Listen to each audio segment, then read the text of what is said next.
Coming up on this episode of The Goldilocks Zone, we're part 2 of our reboot discussion, this time on TV shows. Which of your favorite shows took that hiatus and came back either as a long-term sequel or as a brand new show? We're going to discuss it and answer some questions from last week and post some for next week. It's a great episode of The Goldilocks Zone, and we're going to enter it right now.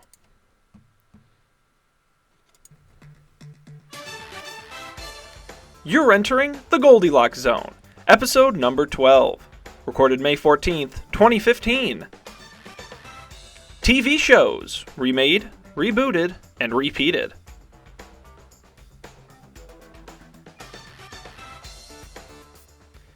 Hello everybody and welcome to this episode of The Goldilocks Zone. I'm Sean Jennings and I am joined by the man who will always have a catch. It is Mr. Matt Mariani. Sir, how are we doing this week? We are doing pretty well, pretty swell, pretty ready to get in this discussion of reboots and remakes. You're pretty ready. Well, that's how I like it. Thanks everyone out there for joining us. I think we're going to have a good discussion this week. We had a good one last week. If you didn't listen to last week's show, go back and listen to it. We talked movies, we talked Die Hard, we talked a lot of Tim Burton. Yeah, some of his strangely better enough. stuff and some of his worst stuff. Yeah.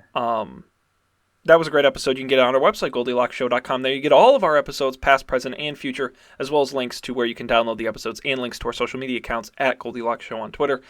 We've gotten that out of the way. Let us start with our question from last week. So, as I've said about 3 times already, we talked last week about movie remakes. The question was, who would play you in the rebooted version of your life, and what would the title be? Now, I have an answer. I will go first. Usually I make you go first because I have to think about it, but I thought about it. I think I have an answer. In the rebooted version of my life, it would be just like my life is now. I wouldn't change anything about my life. I would be played by Louis C.K. and the title would be Why Me? ? And it would kind of be like a show, Louis, if you've ever seen it, where just nothing ever goes right. And it's and his life is just like, but you end up feeling really like you feel for the main guy because his life is nothing but a series of major errors and random coincidences that just like you're like, oh, this poor guy, like, man, you want to feel for him. So that would be my life. See, I would agree. I would say that the only thing is I would change Louis C.K. I would totally say that you would be played by Matthew Perry. No! But young Matthew Perry. Young and cool Matthew Perry, not later sad, depressed Matthew Perry. You'd be like Friends, post Friends era Matthew Perry. But then my movie would get canceled halfway through because Matthew Perry's in it. Like, poor guy. Maybe like maybe this is what he needs. Maybe this is what you both need to... No, you know who should play me? Jason Alexander. Jason Alexander. I know we look nothing alike, but only if I get to have a quick cameo as Michael Richards. If you want, Michael Richards plays me in a quick cameo of your life. No, I think Jerry Seinfeld could play you. Okay, Jerry Seinfeld could play me in a quick cameo. I think that'd be great. Matt, who would play you in your movie? All right, in my movie, I've decided that I would be definitely played by Vin Diesel and Vin Diesel, yes. And the story would be now as you may or may not know, Vin Diesel was an advocate of Dungeons and Dragons. I guess an avid player will be more accurate. So what the movie would be, it would be actually like a Dungeons and Dragons game, but as the story is being told, like as the game is being played, the camera is kind of like set in my imagination or in Vin Diesel's imagination, and he is imagining himself in this Dungeons and Dragons world, playing the game as the events unfold. But then it turns out that the main villain, the final villain, is me, played by myself in Vin Diesel's imagination. Wow. That's kind of disturbing. And he has to actually destroy me. And when that happens, then the game is over. and he's able to leave the jungle. You spent way more time thinking about this than I did. Wow. It is very detailed. I was secretly hoping you would just go with, like, Too Matt, Too Furious. And then Vin Diesel plays a version of you who's in a Fast and a Furious film. Okay. Does he know he's in the film? Well, he knows he's in the film, but he's playing you. So you're in the movie like, guys, slow down. You're going too fast. This is dangerous. Stop it. You shouldn't be driving like this. Someone's going to get hurt. You guys are too fast and too furious. Yes, Someone's going to get hurt. Calm down. Vin Diesel is Buzzkill. Yeah, I think that's great. I'm definitely in favor. Well, good. I think we got some good answers to this week's. So. It's rare. Usually our answers are kind of like haphazard and on the fly. Yeah. I'll gladly take it. Good thing that didn't happen. Good. This time. We guarantee no results next week, so we'll go from there. Wonderful. Well, let's get to today's topic. So, TV shows that are back. That is our rule, a reasonable amount of time between either a reboot or a remake or a sequel or a return or however you want to phrase it. TV shows that took a long time off the air, came back, and brought some gusto with them. I don't think any of them... I'm trying to think. We have 3 shows that really just picked up where they left off years later, right? And only one of them is actually a reboot. Right. So, not a lot of the reboots.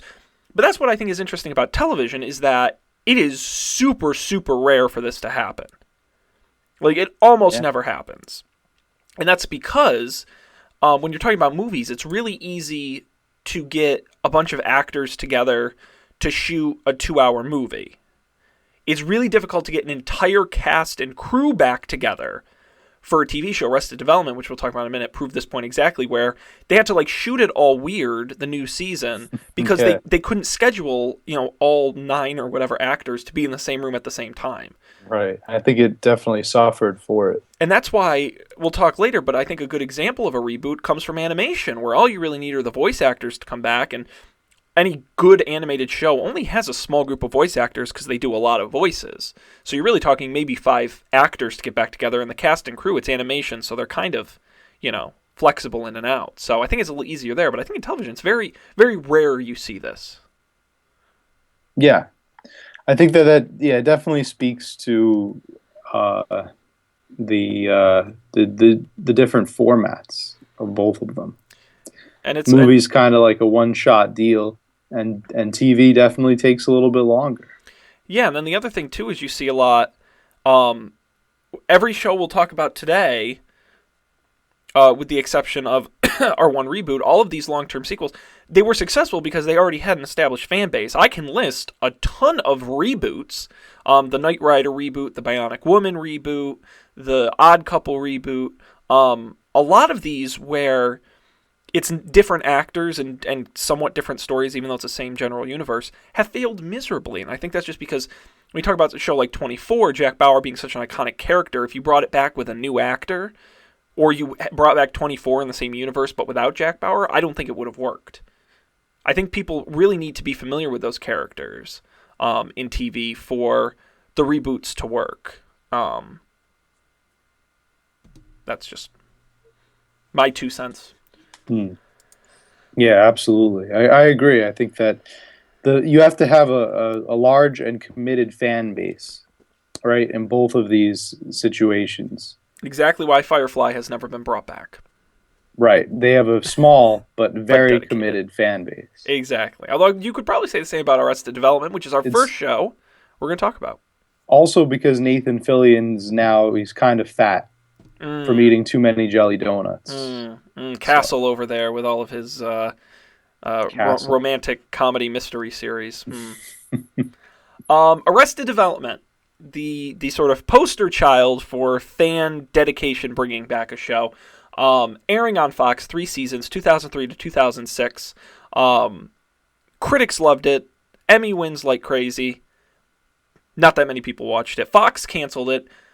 Nearly 7 years later, 2013, Netflix brings back a 4th season of 15 episodes to their streaming service exclusively. Quite a get for them. we have a clip we're going to play. Matt, are you excited for our first ever clip? I'm very excited. All right, let's play this. These are some great quotes from Arrested Development. Take a look. If that's a veiled criticism about me, I won't hear it and I won't respond to it. Oh my God! We're having a fire! Sam! Ta-da! She doesn't even have a house. I'm just gonna smoke the marijuana like a cigarette. Huzzah! That's why you always leave a note. Yeah. Mom's awesome. Somewhere over the rainbow, there's another rainbow. Nothing on the inside. If I wanted something your thumb touched, I'd eat the inside of your ear. All right. I think you get the idea. So many quotable moments from that show, Arrested Development. Hey, I didn't see anything about the banana stand. Matt, I have to tell you, this clip, they call it the 200 greatest quotes from the show. It's 10 minutes long. I guarantee it's in there. I just played the first 30 seconds. So I had some good ones. A great quotable show. One of the things I like too about the show is the running jokes and sort of the like very sly jokes that like you'll watch it 20 times and still not see. The callbacks. Oh, the callbacks. I mean, I will talk for ages about how great Arrested Development is, but I want to specifically focus on when it was brought back to Netflix, which was very exciting when Netflix announced this. It took them nearly 2 years to shoot it, and it finally aired in May of 2013 following the Bluth family. So, you know, I will, I suppose, volunteer to start in talking about this fourth season. You know, I think the first 3 seasons were so strong and so loved, it was always going to be tough to bring back a show with such a passionate fan base. You know, if you bring back The Odd Couple or something like that, I think you're going to get a little more flexibility in how good the show is. Whereas something with this, first of all, the hype around the return of the show was absurd. I mean, people were just, for the year it took them to shoot this, people were clamoring for it. I actually disagree with what I believe to be the general public perception in that this fourth season wasn't as good as the first 3. And that's at least what I believe the public generally felt. It was weird because of the way it was shot, and if you've ever seen it, you know what I mean, where each episode follows a single character, and they kind of cross paths, but it's very unusual for television, the way it was put together. And, you know, if you understand the shooting schedule, you know why. But I just think that despite that, for my money, Arrested Development Season 4 may be one of the most fascinatingly shot and organized television shows I've ever seen.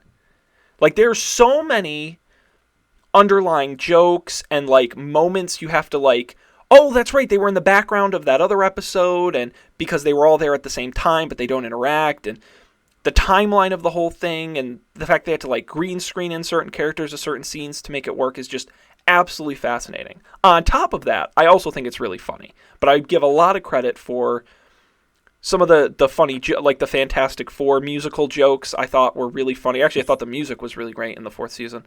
And by the way, if you don't own the Arrested Development soundtrack, go out and buy it. It is fantastic because you don't realize how many of the jokes are in the music. So I do recommend that. But I don't think it was 100% success. Some episodes were hits and some were misses. But I think overall as a season, I really enjoyed it. I thought it was great. And I thought it was a really pinnacle moment in my eyes for television that something like this was able to be created and put together and just be so... I don't even know how they did it. Like, I would have gotten lost 5 minutes into writing this thing. How they put it together is fascinating. So I'm a big fan of Arrested Development as a whole, but specifically of the fourth season. Matt, what were your thoughts? Yeah, I think it really speaks to the genius of the creators of the show and the writers of the show. The way that they put it together was very impressive. And like you said, it hasn't really been attempted before in any other show that I can think of. But that being said, I always felt like it was missing the original it factor that the other episodes of the show had. That, like, I had to actually watch this series 3 times in a row to get where everybody was, what they were doing, which wasn't necessarily a problem because, I mean, I could watch Arrested Development like 50 times in a row because the show is brilliant and very funny. But I always wondered. You wonder what if. You wonder like what if the whole season had been shot as in a more traditional way. But still, that being said, I think it was very very clever, and I really don't think there was any way around it. So Yeah. What will be will be. For my money, anything you have to do to get that cast back together, do it. Yeah. Like, if they had done a 2-hour movie, I would have been fine with that. Like, just to have those actors play those characters again, the star power in that show, I think, is just off the charts. Yeah, like I wonder what it would have been like if they had chosen to do a movie or an animated show instead. Yeah, which I definitely think they could have and might have even done. And I will say, it's been announced. There's no time frame on it, but Mitch Hurwitz, the creator of the show, is in the editing bay, and they are recutting those 15 episodes into a more traditional format, where each episode will instead of following a single character, it's the exact same footage. They're just going to re-edit it closer to look like a more traditional television show, where each episode follows kind of an individual story, but while mixing all the characters together. Oh, well, I guess we'll be on the lookout for that. And it just goes back to, for my money, Mitch Hurwitz is a friggin' genius. Yeah. The fact that he can do that and tell these stories and just some of the jokes, I think are great. So I'm really excited for that and a potential 5th season. If they put out one season every 5 years, I'm fine with that. As long as we get to keep seeing more of it. But you're right, it was difficult to watch at some points. Yeah, that's the major complaint. Is just keeping track of where everybody was and what they were doing. Yeah, and some of the episodes were just frankly better than others. Which is what happens when you do an episode around a single character. Is some are just not going to hit. Yeah. And then some were really strong. When I go back, I've gone back and rewatched it a couple times. I won't rewatch all the episodes. There's some I just won't watch because I just don't think they're as good. But maybe that's me. You mean in the season alone or the series? No, in the season alone. I'll sit and marathon the whole first 3 seasons. Because I was going to say, I can't think of a bad episode in the whole first 3 seasons. But see, and that's what's interesting is in a single episode, there were 2 to 3 stories, right? Yeah. If one of them sucked, you didn't care because you had the other 2. Right. But in these, every episode was one story. And that's why I think recutting it's going to make a difference where you're overlaying a couple character stories. I think it's going to make it seem funnier. Yeah. God, television is so fascinating. I love this stuff. I could talk about this for days. Suspension of time and space. We don't have time for that because we got to move on. Got another show to talk about. This time animated Futurama. This is Matt Groening, David X. Cohen. The show set in the year 3000, airing from 1999 to 2003, 4 seasons on Fox. Canceled. But if it's on this episode, that means it must have gotten brought back. And it was 2008 for direct-to-video films. Comedy Central then decides they're going to pick it up starting in 2010. And it created, how many? What was it? 1 for 2 more seasons after those movies as well. If you count, they count each movie as a season of the show, technically. So there were 9 seasons of Futurama when completed, 4 original, 4 movies, and so I guess that's 10. I hate when they do this because then I can't keep track. Wow, you're confusing us, Matt. Well, that's yeah. Thank you, Mr. Groening. Yeah, they say 7 seasons. If you don't, how do they? Oh, so season 5 is all the movies. 1 season, all the movies. And then there was season 6 and season 7 on Comedy Central. Okay. I was worried there for a minute. I'm glad we got to the bottom of that. And before we start talking about it, we've got another clip, Matt. Wow. And this time, clips just keep on coming. And this time we are going to show a clip on YouTube I haven't checked out, so I hope it's good. It's called The Best of Fry. So let's take a look at this. Let's roll the clip. Point out the person in this courtroom you had sex with.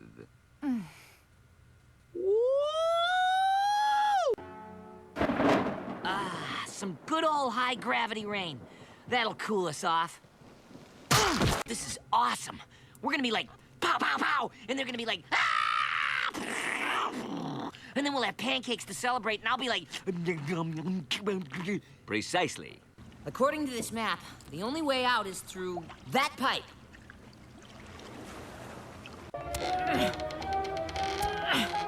Keep going, we're right behind you.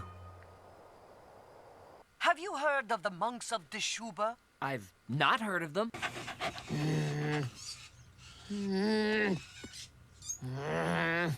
Just give me your best animal. Best? Well, that's a matter of opinion. I personally like the electric snail. All right, we'll cut that there. That was just a little taste of Futurama. If you've never seen it, God, you're terrible. Matt, I guess we'll go to you first. What are your thoughts? First, I guess you can talk generally about the series, but then about the 4 movies and the 2 additional seasons of Futurama. Well, I'll start out by saying I have not seen the movies. Just to preface this, I have not seen the movies. That's fair. But I am a big fan of the show, especially since it went up on Netflix. It's one of the shows that I go and binge on quite a bit. I haven't made my way completely through the whole series yet, but I watch it frequently. It's good. It's what it was. It's basically it scratches that itch that The Simpsons doesn't quite scratch anymore. You know what I'm saying? Like The Simpsons had a good run and was funny for many years, and then just kind of like, I don't know, it's losing its resonance now. It's kind of that any show that's been on the air for too long has kind of like gotten to that point. It's kind of like running through the motions. Characters are all basically like just bare, bleak caricatures of their former selves, and Futurama isn't at that point yet, thankfully. So it's a very timely show, and also funny in the same way that I remember The Simpsons being funny growing up, which is good. Also, I appreciate the intergalactic setting means that they can play with all sorts of environments and creative settings. So there's also that The Simpsons didn't have quite the advantage to enjoy. And what are your thoughts, Sean? I have a lot of them. First of all, I will say the movies are on Netflix, so you can go and watch them. They are. And I would recommend them because all right, I'll get to that. For my money, controversial, I'll say it, Futurama is funnier than The Simpsons. I'm going to say it. That is a personal taste of mine. I just don't like the world of The Simpsons. I find most of the characters tend to be a little too extreme for my liking. The characters aren't grounded enough in reality for me. Which is okay in a cartoon. I don't like that. Futurama, to me, the characters are very approachable, which is kind of funny because it's even a more fantastical universe. But the characters you really feel for and understand, and they're very relatable. So that's, just for my money, why I like Futurama better. Otherwise, they're very similar shows. The first 4 seasons of Futurama may be one of my favorite television shows of all time. Certainly probably my favorite animated of all time. I just think they're so fantastic. Every episode, a hit. And they did a really great job of balancing fantastical, wild episodes with really heartfelt, emotional episodes, which is very rare in animation, I think. So I'm a big fan of that. In terms of starting with the movies, I actually didn't think the movies were bad. I thought they were good as movies. I liked seeing those characters back in these one-off stories. I generally approve of the movies, and I think they're good. And I think if they had just made those movies and then said, this is our sort of goodbye to these characters, I would have said, okay, I feel good about that. Season 6 and 7, for me, were big misses. I really think so. It seemed like for many of the episodes, they just mad-libbed the first 4 seasons, where they just took a script and erased like the names of the characters and the settings and changed them, but kept the same plot lines. Like I'd say, oh, this is just a rehashing of that other episode they already did. I also felt it was a little too crisp for my liking.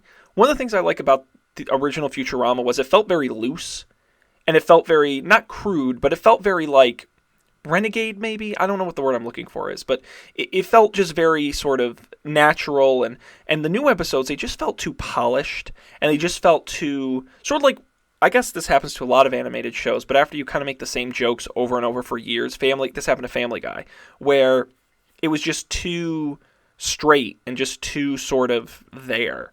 There wasn't anything sort of wow or sort of edgy about it. It just was what it was, and they were just pumping out episodes. And I felt like the show, it sounds cheesy as hell, and I'll be the first to admit it, I really felt like the show lost heart in those 2 seasons. Why, I don't know. I mean, I do know some of the cast was the same, some of the cast was different in terms of the writers and directors. So maybe that had something to do with that. I don't know. Some of the episodes were funny. I'm not going to say they were all bad. I think some were funny. But I just think overall, maybe just because the first 4 were so good and it was going to be really difficult to live up to that. Maybe it was... I don't know. But I go back and I watch the first 4 seasons now, and I watch them a million times. I actually am getting the DVDs for Futurama through Netflix so I can watch the commentary. That's how much I like this show. I watched those last 2 seasons, and it's just like... Why? Like, I can't do it. It's very disappointing. So, not bad, but not nearly as good as the original. Well, I haven't made it up to the disappointing seasons yet. Well, I'm still in the good. I'm about a quarter of the way through season 3. Well, keep going. It's really strong through the first 4, and the movies aren't bad either. But maybe I'm wrong. You know me, I have a lot of terrible opinions, so... maybe someone will tell me I'm missing the boat, but it's just very sort of predictable and cookie cutter and just sort of, you know what told me something was wrong about these episodes? You could quiz me on any of the first 4 seasons, and each episode was so distinctive. I could probably tell you a lot about each episode, right? Yeah. I go back and I watch the 6th and the 7th season. I'll marathon through 2 or 3 shows at a time. And they'll blend together. I won't be able to tell the difference, It's just sort of that sort of, there's no oomph, there's no impact. So that really misses for me. But I think a lot of shows as they get older, that happens. You look at a show like Family Guy or The Simpsons, and it's sort of the same thing where now you're just making episodes. You're not trying to say something.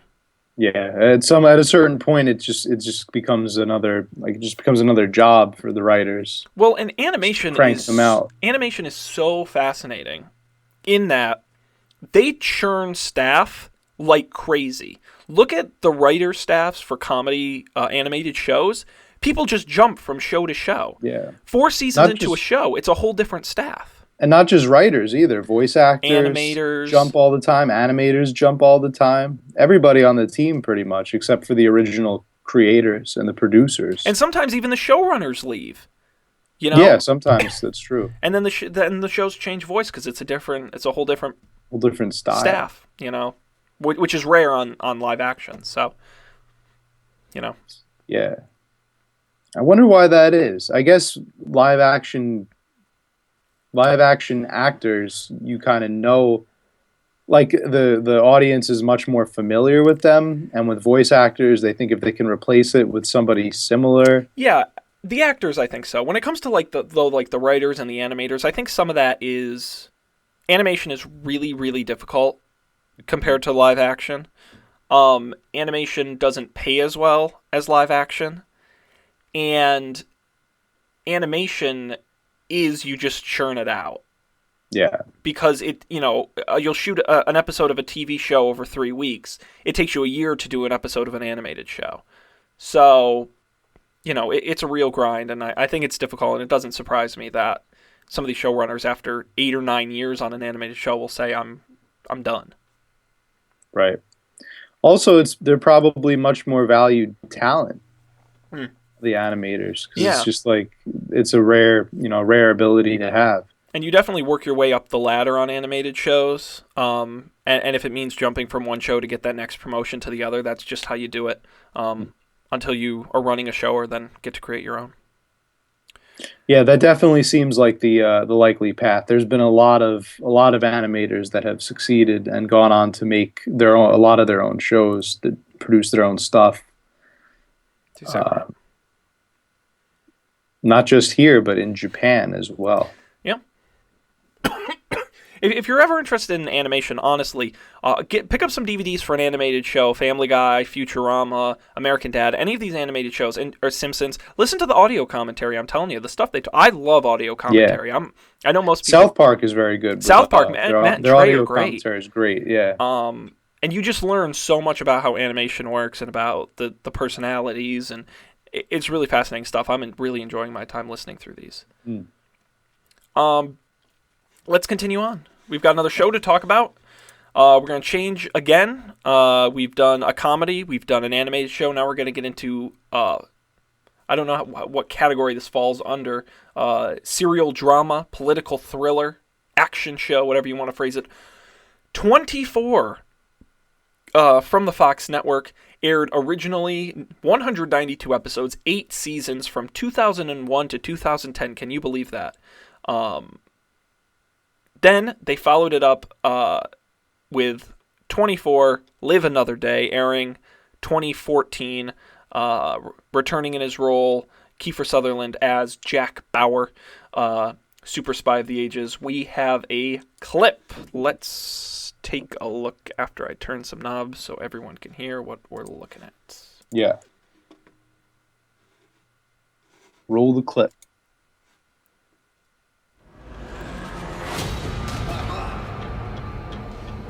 Freeze it right there. It's Bauer. I gotta confirm on the target. Take him alive, if possible. But you all know what this man is capable of. Target's on the move. Jack Bauer is a traitor and a psychopath who killed 2 Russian diplomats. Hands behind your head, on your knees. I know how many lives you've saved, how much the country is in your debt. But they're just gonna see a man who snapped, killing and mutilating with no regard to the law or conscience. A man whose country now labels him a criminal, a terrorist. After all these years, he surfaces in London the same time as President Heller. We have to consider that he is here to do the president harm. There's an order coming to have you transferred to Special Activities Division. All right, we're gonna cut it there. That chest. Oh my God, Kiefer Sutherland, man. He is an unstoppable machine. 24, Live Another Day, back in London, a limited event. It is my turn, I think, to go first, and I will. 24, the original series. For me, I think it was such a revolutionary concept at the time to air each episode as an hour in real time. To do such an action thriller show on television, I think was pretty, there were other kind of thriller shows, but I don't think any included the sort of action and intrigue that 24 had at the time. So for my money, 24 lives on that list of shows that really changed a lot for television, I think. Maybe I'm giving it too much credit, but I really do feel that. When it comes to excuse me. When it comes to 24, Live Another Day, Jack Bauer already had been on 8 seasons on the air. 8 seasons of watching a guy do the exact same thing. Like, I watched 24, religiously through about season 5. And I was like, I cannot handle this anymore.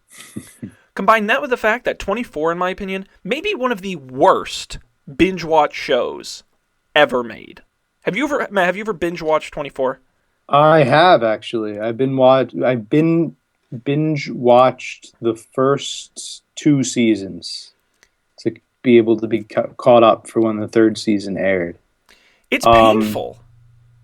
It's not really a show that lends itself to that format, is it?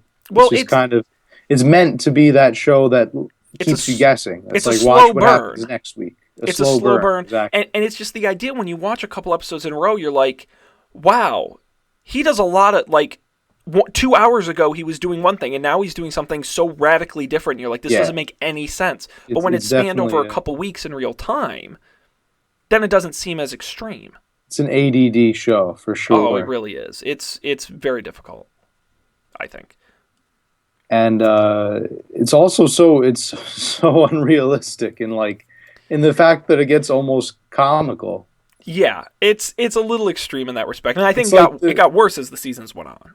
It's like any of those video games where you play as like the one man army. You know what I mean? Like Call of Duty, Medal of Honor. And this is like watching the live action version of that, where it's just one man taking out all these guys and and it was fun for the first couple seasons. Like I would say it was entertaining. It was great. It just got old. You know, I think back to the first season and his daughter Kim fighting off the cougar in the woods. Like it just didn't make any sense. But it just got totally redundant, and then it suffered from Michael Bay syndrome, where they just replaced everything with explosions. Yeah. Here's my thought on Live Another Day. The biggest misstep they took was bringing it back as a TV series. I did not need to see Jack Bauer do another 24 hours. Although I think it was only 13 episodes. They skipped a couple hours. There's a 12-hour time jump. That's right, because they're in London. I did not... A 2-hour movie, I think, would have been awesome. Yeah. Come in, tell a story, he kicks some ass, he saves the world. James Bond style, I'm all in. I would have been on board for that movie. Sold. Another 12 episodes of the same stuff is like, why? And then the other thing that pissed me off was this like shoehorning in of, and shows that do reboots tend to do this, where they try to be current and like prove their future, and they're like, oh, it's like drones and it's hackers. Yeah, they want to be up to date. China and it's Iran. And they got to throw all those in there. You know, when you're doing the, I hate the cheesy hacker stuff, and I think 24 took the worst of it and ran with it. So, you know, I don't know. I really listen. I have a great place in my heart for 24. I think it was an amazing show at the time. I think it ran many seasons too long, and I include this reboot in that. I don't know, Matt. What do you think? Now, here's what I think. Ready? The show 24 has been done on television, has not yet been done in a movie style. But imagine the story of 24 told in the format of a late-night radio talkie, right? Okay. And the action is completely described through narration. You don't see anything because it's on the radio, or rather, it's maybe through a podcast that comes out bi-weekly. All right. So every other week they release this podcast where it's telling you, it's like describing the actions that Jack Bauer is taking. Do you think that podcast would be more successful than the 24 show, the one in London, the new one? I really don't have an opinion on that, because that's kind of crazy. That is pretty crazy. That is so out there. I don't really. But I mean, I don't see why not. Maybe that's what they needed. Maybe they needed. Well, I don't know if that's what they needed. Fresh. They needed something like totally fresh, because this was not fresh at all. This is just the exact same show, but they're putting it in a different country. Yeah. There's nothing fresh about that. No, not I mean, at all. Survivor can get away with it, but not many other shows can. No. And this is not one of them. Yeah. Yeah, you're right. And you know, Matt, I think that's a wonderful idea. Please pitch that to the Fox Network. New season 24. I can't communicate with the Fox Network. I've been banned. There's a restraining order. I sent too many letters about Firefly. I can't talk to them anymore. Why am I not surprised? No, I think the other thing too is, you have to remember 24 went off the air in 2010 and came back in 2014. Like I think we were still fatigued enough from 24 that, Arrested Development could come back a few years later because we didn't get enough of it. We had too much 24. We did not need more 24, at least not 4 years later.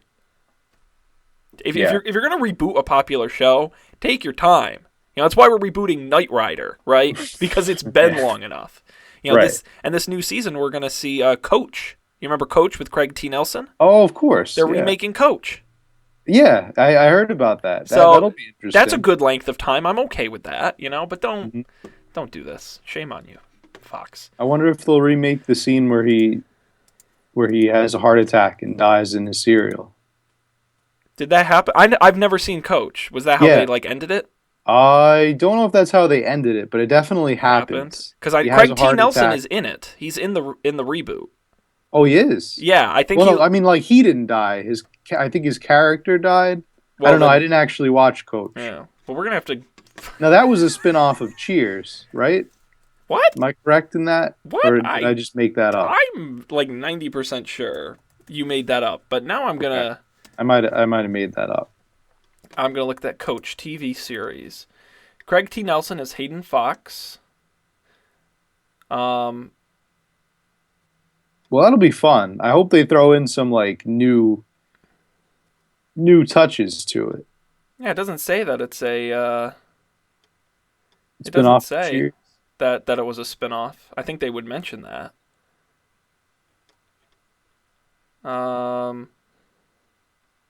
Yeah, no, I don't think it is, Matt. I think you made that up. Now, correct me if I'm wrong, but Friends is also a spin-off of Cheers. Friends is a spin-off of Cheers. Yeah, Matt, stop making things up. You're crazy. Correct me if I'm wrong, but John Kerry's 2004 presidential campaign is also a spin-off of Cheers. Literally everything is not a spin-off of Cheers, Matt. Maybe this is the conspiracy we should have addressed last week, is that everything is a spin-off of Cheers. Everything is a spin-off of Cheers. Wow. Yeah, Matt, I think... The internet is a spin-off of Cheers. The Twilight Zone is a spin-off of Cheers. The Goldilocks Zone is a spin-off of The Twilight Zone. Is a spin-off of Cheers. Oh my goodness. Time Parrot. Honestly, though, if we were going to go with that logic, I think All in the Family would probably be the more likely, because that show had a ton of spin-offs. Or Love American Style would probably be the other one. What did you say? Love American Style? Are you familiar with this? I've never heard of that. So Love American Style? Yeah, so this is a little piece of trivia for you. Love American Style was a anthology show that ran in the 70s on ABC. And so they had little vignette stories. Had a great theme song, too. And those little vignettes spun off a number of shows. Let's see if there's the full list here. It spun off... Oh, God damn. It's not listed here. It spun off Happy Days. Wow. Which, of course, then spun off a number of shows in itself, including Mork and Mindy, Joni Loves Chachi. What was the other one? Anyway, you can Laverne and Shirley. Arrested Development. Arrested Ron Howard. Howard. Yeah, and of course, All in the Family spun off Maude, which then spun off Good Times. Yeah. All in the Family also spun off The Jeffersons, which had its own failed spin-off. Spun off a show called Gloria, and then there was also the sequel Archie Bunker's Place as well. So, a pretty good amount there as well. How do we get so off topic? I don't know. We're out of control. All right. Well, that's it. We're done. We're done. No more reboots. No more remakes. We're done. We are done. Clear. We are clear, but not before we get to this week's question, which is... Yeah. Which live-action TV show would be best rebooted as an animated or anime show? We won't give away our answers just yet. Cheers. We won't give away our answer just yet. You'll have to tune in next week to find out. GoldilocksShow.com. That's where you get all the episodes. And I highly, highly recommend subscribing, which you can do via a direct RSS link, which is on the website. We are also on iTunes, if that's how you get your podcasts. We're in the database of most major podcast apps that scrape iTunes. And you can subscribe to videos on YouTube, and we're going to keep trying to play more clips. You're going to really want to tune into the video version, because we're going to have some cool stuff there as well.